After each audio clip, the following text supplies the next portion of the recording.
All right, what's up, YouTube? This is BoxingWave, and let's talk Oleksandr Usyk. Okay, does he deserve a title shot at heavyweight? Okay, hasn't had one fight at heavyweight yet. He's getting ordered by the WBO to fight the winner of Joshua and Ruiz too.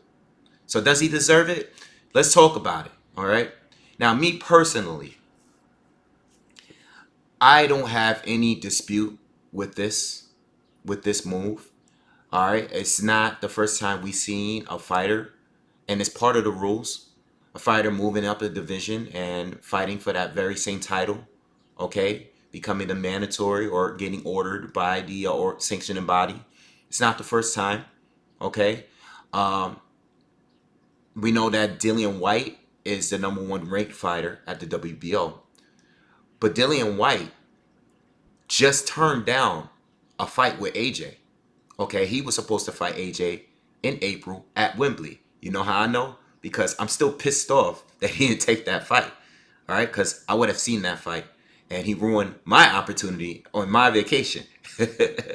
But no, all jokes aside, uh, yeah, man, it's nothing to dispute here because Dillian White, we don't even have to bring up the fact that White turned down his uh his title eliminated with Pulev.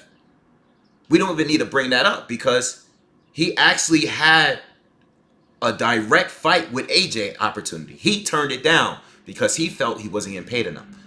That's on him. This has nothing to do with the WBC situation because that situation, different circumstances. He's been ranked number one for a lot longer over there, and that's a different champion. Okay, this is a champion he hasn't fought. All right, and there's been other title eliminators in between while he was ranked highly over there. That's a completely different situation. But this situation here, the WBO, you got Oleksandr Usyk, who at cruiserweight was undisputed. He won the World Boxing Super Series. All right, he beat Tony Bellew. I mean, the guy was the best. He is a top 5 pound for pound fighter. There's no there's no funny business with him. You know, it's not like these other fights that I brought up with the WBC video with Wilder and White. You know, you don't got guys like Eric Molina and all of these other guys that's getting title shots. This is Alexander Usyk, a guy that is more than just proven. Okay? Now at heavyweight, he's not proven because he hasn't had a fight. But it's part of the rules for a guy to go up. We seen it with Danny Garcia. You know, we seen it then. Now, I think the Jamal Charlo situation is another unfair situation because he's moved up to 160. He had the WBC title at 154, moved up. He hasn't had a title shot yet, and he's been a mandatory for a little bit now. All right.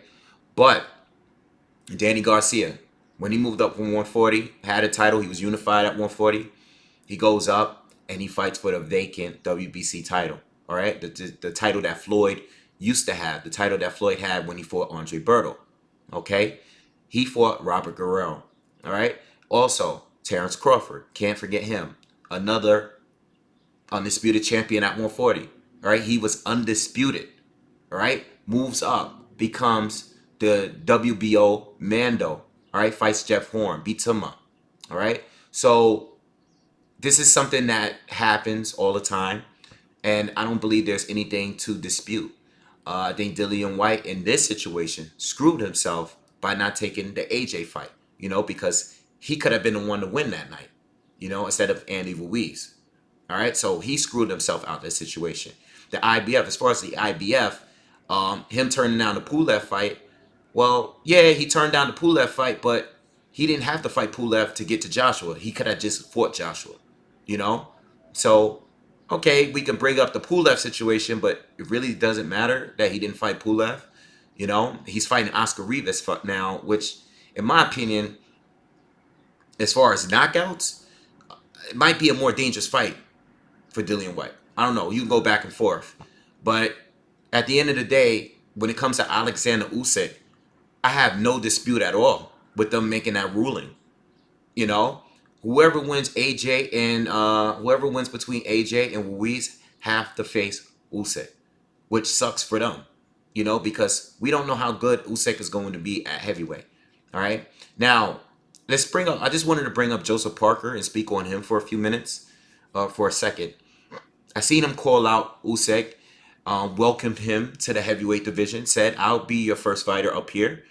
I don't think that's gonna happen now. You know, now I would love that fight. I would love to take that fight over the Carlos Takam fight. I think that's a much more competitive fight. I see Usyk beating Carlos Takam. Only thing that I'm worried about Usyk is I know he has the talent, but what's his punch resistant like in heavyweight? You know, he's gonna be getting punched by heavier fighters, bigger fighters now. But I've seen his fights at cruiserweight. I've seen him fight punchers at cruiserweight. I've seen him take hits from Bellew and Gassiev. I even seen him take hits from Joe Joyce back when they were fighting as amateurs. Okay, so I've seen all of that. I think he will beat Carlos Takam, but you never know. If he loses to Takam, then he has no business fighting for a title. All right, and he won't. But if he beats Takam, he's gonna get a title shot.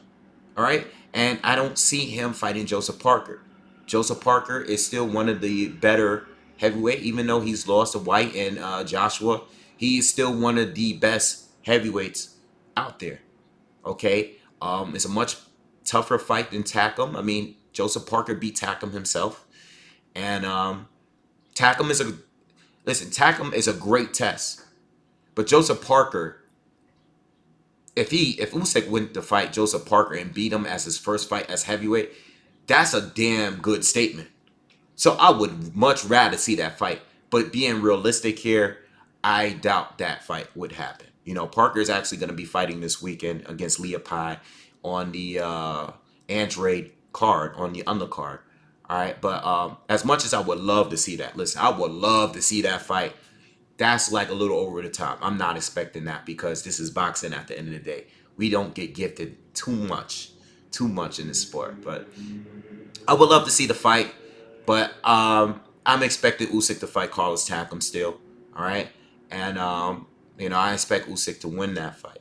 But Usyk against Ruiz or Joshua, whatever way that goes, that's a great fight. That's a great fight.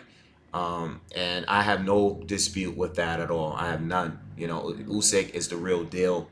I just can't wait to see what he does at heavyweight. But moving up, having 4 titles, moving up, you shouldn't have to wait in a long line, especially with fighters that actually turn down fights like Dillian. He turned down not a title eliminator, not just a title eliminator, but he turned down a championship fight.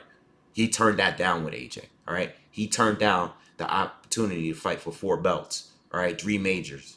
All right. He turned that down recently, a couple months back. All right. So it is what it is. There's no complaints there. And that's that. All right. So anyway, that's my thoughts on it. Not gonna make too long of a video, and I'll be back with some more content pretty soon. Make sure you guys subscribe. Peace.